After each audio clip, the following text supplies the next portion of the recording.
My team won. Tulipata size yetu tukafunga mtu 5. Very nice. We killed them. We were you celebrating after they led after 15 seconds? No.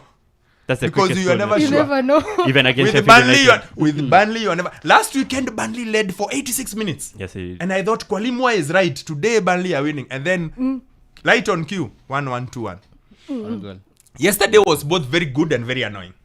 Very annoying in what sense? Shows you what we can achieve if you are just a bit clever. Like you were telling me last weekend, what we can achieve, you are just a bit clever. The problem is that we are not.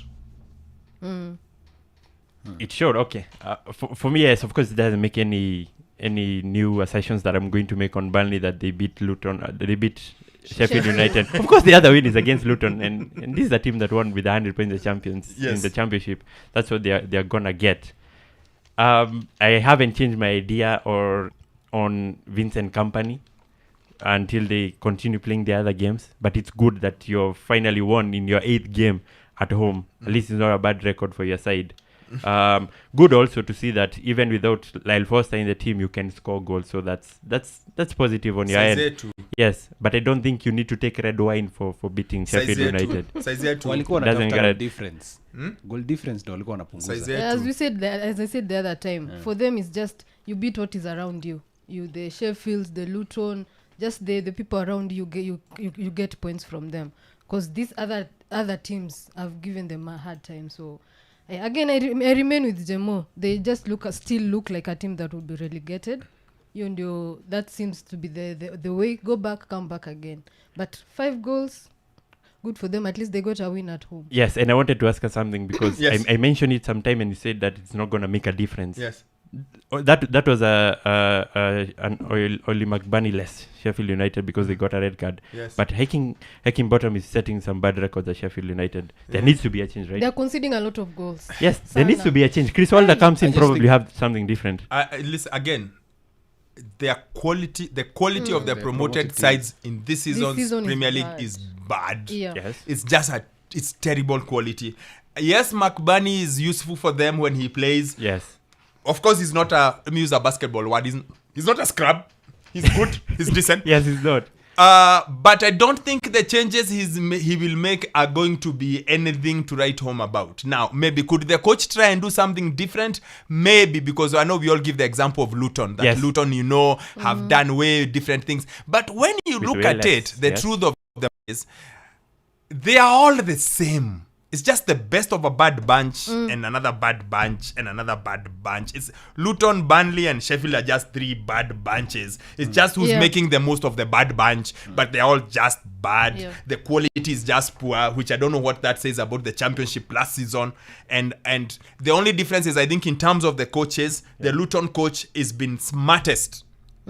In working with what he has. Pragmatism has been his thing. He's like, me, I understand. I can't manage. Yes. So me, I'm not going to sprint with you. You run if you want. Me, I'm sitting here. Yes. Yeah.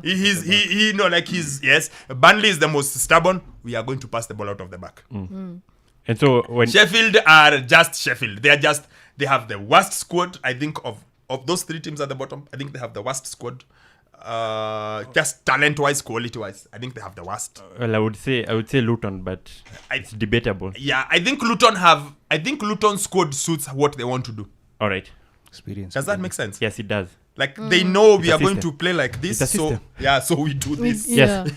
I think Sheffield, and I'm not saying that the Sheffield coach is. I think he's like I said, he's the best. But I think in terms of coaches at the bottom, yes, I think Luton coach is the one.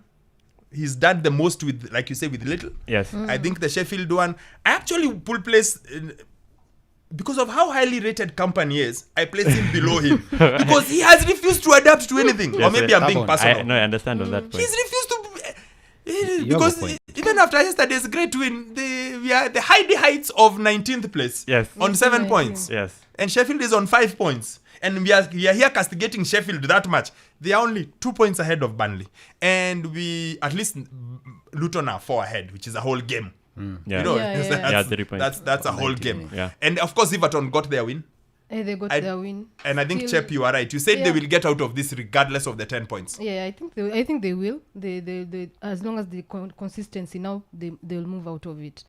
I think it's better to take it early because as you said, the promoted teams, there are so many poor teams down there. So when you get dropped there, chances of you getting out because the coach and the squad as well that you have can find a way out. Everton have way more solid squad than those teams at the bottom. Yeah, they do. Definitely. They do. Yeah, they're not taking it early because they've already appealed, and maybe they're going to get some, maybe 2-3 points Even if they reinstated don't, back. They're going to get some points back in there. But I thought that yesterday's performance was really important for them. This is a side that has performed so well under Sean Dyche on the road. I think it was their 6th victory in around 8 games that they played on the road this season, and they got that win. Dwight McNeil, important to get a goal. I think the last time he had scored was in May, and this time you didn't have your Dominic Calvert-Lewin, who's always injured, and Beto wasn't firing any cylinders yesterday, so it was really important for them to get that point. Getting out of that relegation zone is going to be easy for them. You think so? Yes, I think so, because the other teams are bad. That's the only reason I can give for that. And also that I believe that Sean Dyche and the entire Everton team, they have that kind of siege mentality. They're just going to battle everything right now, control what they can control. Yes. Well. Does Forest intrigue you guys? Forest is always in and around, but never in relegation. And then they move. But there's Then so much just noise. find a way and they struggle. You think that then they find They ways fi- and come back. Like I Last was looking season. at the table now. They've lost the last 4 of the last 5. Yeah. But they have 13 points. 13 points, yes. They intrigue. interesting. I've just looked at them like they always look like they're about to. It's like they're in trouble. Yes. But then they are not. Yeah, but then remember they're in even trouble. last season, they were there and thereabout, just up for relegation. That's odd. Yeah. And then they just started winning games. Yeah, there being was that consistent, stretch. winning that Yes. stretch. Yeah, there was a and they stretch that they survived. started winning. Yeah. I guess right now, how many losses are they on a run? They've lost the last 3. Yeah, the last 3. Now this one is becoming more alarming because, of course, you don't have your central striker, Taiwo Oni is out. And Steve Cooper doesn't... Okay, I know it's bad to say that because he was at a similar period last time and he was handed a new contract. But this time around, I don't see as if he's trying to get so much out of this team. So I guess the noise right now is a lot bigger. And if teams at the bottom are going to continue getting points, then we'll start speaking about them in trouble. I wouldn't be too worried. The quality, we just go back again to what you guys said earlier. The quality at the bottom is too low for them to compete with the Forest. So And Nottingham have a decent squad. yeah, they do. Yeah, I'm so surprised that Divock Origi can't get anything right now. Divock story yake yote Ilisha. ilisha Liverpool. Legend Liverpool. Dan. But this is a legend. That's it. Him and Callum Hudson-Odoi, I saw them coming off the substitute bench, and If Clutch I'm was like, a oh my person, word. Eh? if Clutch was a person at Liverpool, It would be. It's him. Yeah, it's Divock sad. the that's legend. title Yes. winning. But it's season. sad. It's sad for Nottingham if they spend some cash on them, but they can't really No, give a lot. but they have a nice squad. They have a Gibbs nice White squad. is decent. They have my man Chris Wood. They have Gibbs Gibbs White is Yes. They have your man Elanga, who I told you he's found his level. Yeah, he's okay. His level is this Actually, one, Yeah. not that one. It's this one. This one here. Yeah. They have Mangala. They have Sangare. This Sangare guy is the one I think who's let them down a bit.